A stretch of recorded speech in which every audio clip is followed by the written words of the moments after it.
மாண்புமிகு எதிர்க்கட்சி தலைவர் திரு உதயநிதி ஸ்டாலின் அவர்கள்.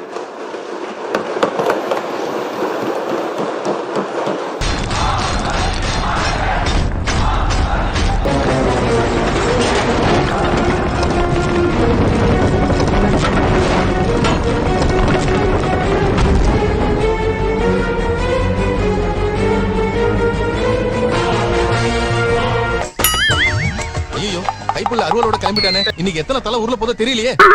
நான் இத சொல்லி ஆகணும். நடந்து முடிந்த தேர்தலில் ஆட்சி அமைப்பதற்கான பெரும்பான்மையை ஆளுங்கட்சிக்கு மக்கள் வழங்காமல் போனாலும் இதெல்லாம் யாரா உன்ட கேட்டா? திராவிட முன்னேற்ற கழகத்துடைய தலைமையில் தேர்தலை சந்திச்சு வென்ற தோழமை இயக்க சட்டமன்ற உறுப்பினருடைய ஆதரவோடு ஆட்சி அமைத்திருக்கக்கூடிய புதிய அரசிற்கும் இல்ல அந்த ரெண்டே ரெண்டு இல்ல ரொம்ப எல்லாமே போதும். அந்த இன்னொன்னு ரொம்ப நாடு பரதேசி என்னை அசிங்கமா பாராட்டினா போதும். மூல பஞ்சாயத்தை தீட்டு விடு. மாண்பு முதலமைச்சர் அவர்களுக்கும் என்னுடைய வாழ்த்துக்களை நான் மீண்டும் தெரிவித்துக் கொள்கின்றேன். அட்டாக் பண்றீங்களா? போயிட்டு இருப்போம். நாடு மக்களை பிரிக்கும் சனாதாரம் நிச்சயம் ஒழிக்கப்பட வேண்டும். நன்றி, வணக்கம்.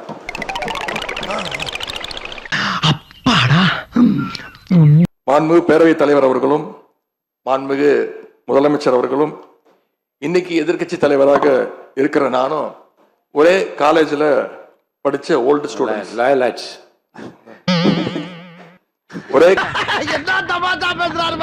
காலேஜ்ல நாம படிச்சிருந்தாலும் அரசாங்கத்தை நடத்துறதுல திமுக தான் சீனியர் பேட்ச். உங்களுக்கு தெரியும், 1967 ஆட்சிக்கு வந்தது திமுக தான். நாங்க தான் சீனியர்ஸ். என்ன ராகிங்கா? இந்த காலேஜ்ல ராகிங் இல்லன்னு சொன்னாங்களே. அப்படித்தான் நாங்க சொல்லிருக்கோம். நீ வாமா. கமானியா. இனி எங்க ரெண்டு தரப்பையும் நீங்க தான் கையை பிடிச்சு அரவணைச்சு கோவம் இல்லாம கோவப்படாம, நீங்க கோவப்பட மாட்டீங்கன்னு தெரியும். உங்களை கோவப்படுத்துற மாதிரி எந்த செயலையும் நாங்க செய்ய மாட்டோம். உங்கள மாதிரி மனுஷன்லாம் இருக்கனாலதான் கொஞ்சம் மழை பெய்யுது. பொதுவா இதுக்கு முந்தைய சட்டமன்ற பேரவை எடுத்துக்கிட்டா ஆளுங்கட்சி வரிசையில அதிக உறுப்பினர்களும் எதிர்கட்சி வரிசையில அதை விட குறைவான உறுப்பினர்களும் இருப்பாங்க. கூட தெரியல, நீங்க என்ன கலாய்க்கிறீங்க. ஆனா இந்த முறை கிட்டத்தட்ட ஆளுங்கட்சிக்கு இணையான எதிர்கட்சி வரிசை வலிமையா இன்னைக்கு அமைஞ்சிருக்கு. அதுதான் இந்த பேரவையுடைய இன்னொரு கூடுதல் சிறப்பு. அத வேற ஞாபகப்படுத்திட்டீங்க. நெஞ்சமெல்லாம் பொண்ணு அறக்கு தம்பி, மறக்க முடியல. அந்த நிகழ்ச்சியில தமிழ்தாய் வாழ்த்து 3வது இடத்துக்கு தள்ளப்பட்டிருக்கு. இது தமிழ்நாட்டு மக்கள் மத்தியில மிகப்பெரிய ஒரு கோபத்தையும் அதிர்ச்சியையும் ஏற்படுத்தி இருக்கு.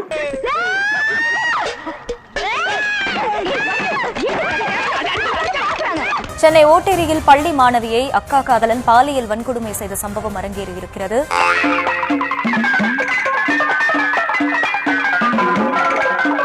என்னமோ சவுண்ட் பலமா குடுத்தியாடா? பணத்தை ரிட்டர்ன் பண்றா.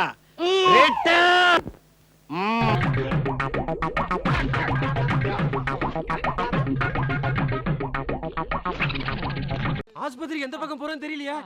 அந்த தலைவர் வாழ்க போஸ்டரை கிளிக்கடா. மருத்துவமனைக்கு செல்லும் வழி. அடடா, ஆஸ்பத்திரி இந்த பக்கம் போடும் போல இருக்கு. ஆமாண்டா, அந்த பக்கம் போனா சூடாடு வரும்டா. முக்கியமான இடத்து மேல எல்லாம் போஸ்டரை ஒட்டி பொதுமக்களை அல்லல் படுத்துறீங்கடா பாவிங்களா.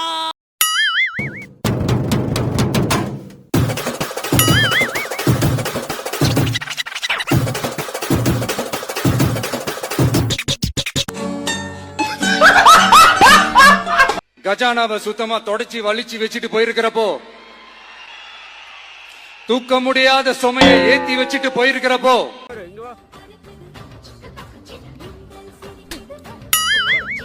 இறையாண்மை மீதும் ஒற்றுமை மீதும் நிலைநிறுத்துவேன் என்றும் நான் மேற்கொள்ள இருக்கும் கடமையை நேர்மையுடன் நிறைவேற்றுவேன் என்றும் நான் வணங்கும் மனித கடவுள் தளபதி அவர்கள்.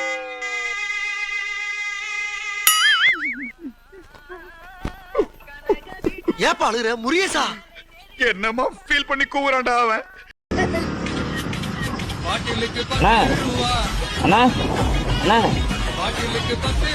இது பாட்டிலுக்கு 10 ரூபா வாங்குறாங்களா இல்லையா? இது இன்னைக்கு சிஎம் ஆயிருக்காரு, அப்புறம் எப்படி பாட்டிலுக்கு 10 ரூபா வாங்குறாங்க?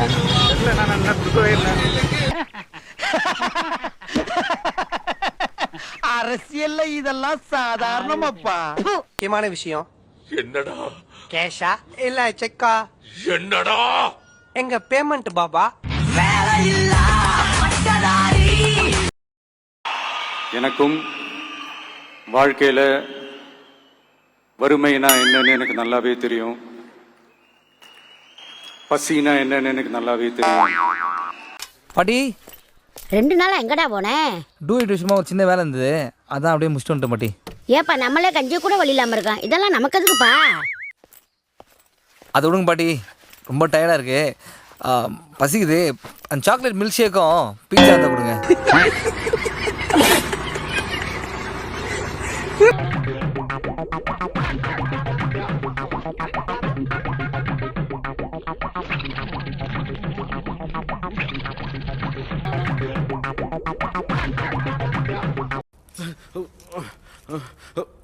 வாளை வீட்டிலேயே வைத்து விட்டேன். நீரெல்லாம் ஒரு அமைச்சர்.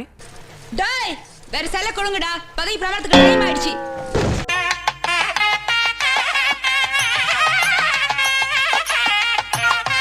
அதாவது தமிழகத்தின் தங்க தலைவி திரிஷா அவர்கள் வந்து துணை முதல்வர் வந்தா கூட சந்தோஷம். உங்களுக்கு என்ன பிரச்சனை?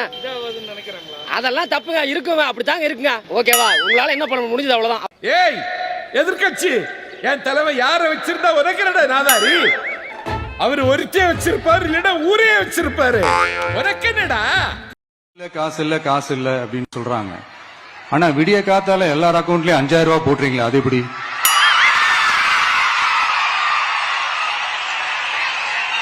$2000 போடுறீங்க, 3000 போடுறீங்க, 4000 போடுறீங்க, இதெல்லாம் எப்படி? சோ கவர்மெண்ட்ல காசு இருக்குது, பற்றாக்குறை தான் காரணம். ருக்கோ ஜரா சபர் கரோ. நான் ஒன்னும் தேவ தூதன்லாம் கிடையாது. நான் முன்னாடியே சொன்ன மாதிரி அது செய்வேன் இது செய்வேன்னு பொய்யான வாக்குறுதிகள்லாம் நான் ஏமாத்த மாட்டேன். 10 லட்சம் கோடிக்கு மேல கடன் வாங்கி வச்சுட்டு போயிருக்கிற இன்னைக்கு அந்த தமிழ்நாடு அரசு இருக்கிறப்போ, கஜானாவை சுத்தமா தொடச்சி வலிச்சு வச்சுட்டு போயிருக்கிறப்போ, தூக்க முடியாத சுமையை ஏத்தி வச்சுட்டு போயிருக்கிறப்போ, காலையில தான் நான் சொல்லிட்டு போனேன் இந்த வாயால. கவர்மெண்ட்ல காசு இருக்குது. அது வேற வாயி, இது நார வாயி. மக்களுக்கு என்ன சொல்றேன்னா, எந்த சீஃப் மினிஸ்டர் தமிழ்நாடு ஹிஸ்டரியில டே 1ல நாங்க ஒயிட் பேப்பர் சப்மிட் பண்ணுவோம்னு சொன்னது இதுதான் ஃபர்ஸ்ட். அதே எங்களுக்கு ட்ரஸ்ட் தான். நல்ல ரைமிங் பட் டைமிங் தப்பு. உட்கார். உங்க வாழ்க்கையில உண்மையே பேச மாட்டீங்களாடா? 2021ல திமுக ஆட்சிக்கு வந்த உடனே முதல்ல வெளியிட்டது ஒயிட் பேப்பர் தான். யாரு? பிடிஆர் அவர்கள் தான் வெளியிட்டாங்க. ஏதோ நீங்க தான் ஃபர்ஸ்ட் செய்யற மாதிரியும், நீங்க தான் அறிவாளி மாதிரியும் நடிக்கிறத நிப்பாட்டுங்கடா. உனக்கு உண்மை தெரிஞ்சு போச்சு, உன்னை விடக்கூடாது. இன்னொரு பாயாசத்தை போட்ட வேண்டியது. தமிழ்நாடு முதலமைச்சர் அவர்கள் பெண்களின் பாதுகாப்பினை மேம்படுத்தும் பொருட்டு சிங்கப்பெண் சிறப்பு அதிரடி படையை உருவாக்குவதற்கு ஆணையிட்டுள்ளார்.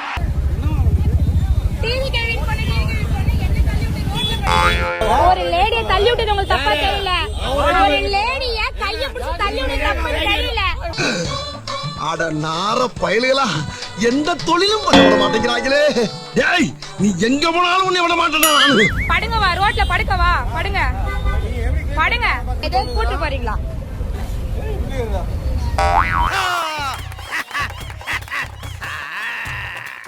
போங்கப்பா போங்க, எல்லாரும் 10 பைசா போட்டு போங்க, இல்லனா என் பணத்தை போகணும். ஒவ்வொரு குடும்பத்திற்கும் மாதத்திற்கு 200 யூனிட்டுகள் கட்டணமில்லா மின்சாரம். நாங்க என்ன வாயிலேயே வடை சுடுறதுக்கு டிஎம்கேவா? மறக்காம சர்ப்ரைஸ் பண்ணுங்க. Thank you. நெக்ஸ்ட் மீட் பண்றேன். ஒரு பிக்கிங் காணா.